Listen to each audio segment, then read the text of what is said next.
Welcome to another episode of Cadence Fishing TV, and in this video I'm going to take you through the floats and rigs that I use when I'm pole fishing on rivers. A bit like the running line series that we did for float fishing on rivers, I'm going to consolidate my float patterns down as best as I can. And this is something that I did a few years ago and I think it's really helped me with my fishing. It means that when I'm fishing in a certain situation, for a certain rig, a certain bait, for a certain venue, I know what I'm doing with the rig. Everything's very simple and I can just concentrate on fishing the match. So the floats that I'm going to show you today are from the Edge Tackle range, the natural range that I helped to develop with Richard. And really, these 6 different floats, different families of floats, cover the majority of my pole fishing on rivers, and actually cross over a lot to my lake fishing as well. But we're going to focus on rivers today, and I'm going to take you through each pattern and explain what we developed the float for, the type of rigs, the lines, the hooks and the elastics, make it very clear to understand how to set these floats up in what I think is a perfect way. So first up, we're going to look at the N1 series of floats.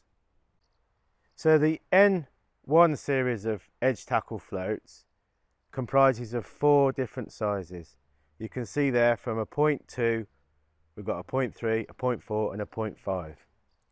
And these floats are all created using a 1mm solid plastic tip. And also we've got a 0.6mm titanium stem. This pattern of float is one of my favourite types of floats for a lot of river pole situations. I love it when I'm fishing baits on the drop, fishing up in the water or fishing at dead depth but allowing the rig to have a lovely slow fall, sort of mimicking the bait that I'm feeding, so maggots, casters, hemp. And it's kind of a finesse type float. Obviously it's got a slimmer tip, a 1mm tip, and it's quite light in its capacity. So I've set one rig up, which I'll show you, and again, like the pattern of float, this is the type of rig that I tend to use on nearly all river venues that I fish. This particular rig I've set up on the top 5 of my CP2000 pole, and you can see that in this case I've actually used style leads to shot the float. Now I'm perhaps a bit old school when it comes to using styles. I don't think people really use styles so much nowadays, but for me there's no better presentation for fishing on the drop than using style rigs like this. You can see in this situation I've actually spread the styles out in the bottom half of the rig, and I've got a nice long fine hook length. So this is the sort of rig that I'll use when I'm fishing on slow to medium pace rivers, perhaps like the Warwickshire Avon, some stretches of the Trent like round Burton, and also on rivers like the Don and the Calder, where I'm fishing for roach and dace, perch and even chub. So I think I'll take you through the actual rig construction in terms of the line and the elastic, and explain a bit more about the rig. So the elastic I'm using is the Edge Tackle 3 to 4 hybrid elastic. It's absolutely beautiful elastic when you're fishing finer gear like I am in this situation. I've got the elastic through the tip section, the top 2 of my pole, so it's not a long section of elastic. It gives me enough cushion on the strike, but it's also quite positive in terms of swinging the fish in. So from catching lots of fish like roach and dace quite quickly, it's a beautiful elastic to enable me to swing them in efficiently and quickly. So the main line I've used on this rig is 010 Premium Mono. Now 010 seems quite fine, I think, really, to a lot of people, but what I want to do is I want to balance the tackle with all my rigs. So I want to balance the main line to the hook length, and the situation, the size of the float that I'm using. So in general terms, I'd be using 0.10 millimeter to perhaps 0.12 millimeter main line with this type of float, the N1 float, and I'd be using hook lengths from as low as 0.06 millimeter up to about 0.09 millimeter.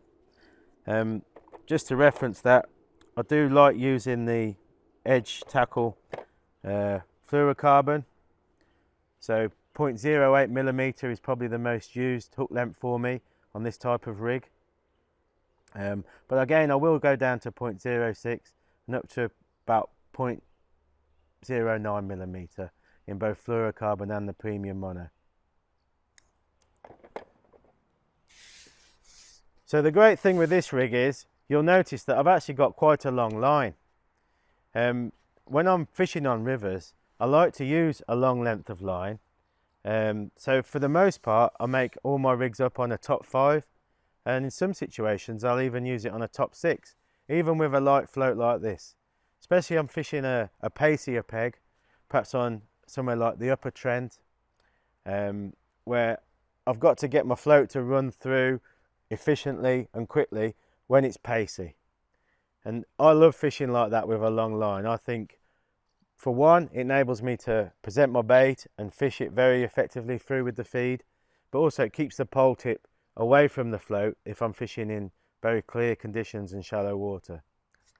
So I just think I'll show you two sort of shotting patterns that I'd use with this N1 float. So I mentioned about the fact that I've got the styles in this situation spread out. The actual styles I've used are number 9 styles. So I've got 1, 2, 3, 4, 5, 6, 7, 8, 9 number 9 styles, and then 3 number 8 styles. And this is actually our 0.2 float. So it's a beautifully light float, and with that kind of pattern, shotting pattern, I can really make the bait fall so naturally. Another advantage for me for using styles over shot if I'm fishing hemp is I don't get so many shot bites. I think a lot of the times when you're missing bites on hemp, the fish are actually taking the shot, and I find I get less shot bites with styles. So I'm just going to quickly show you another shotting pattern which is a bit more positive, but one that I use a lot.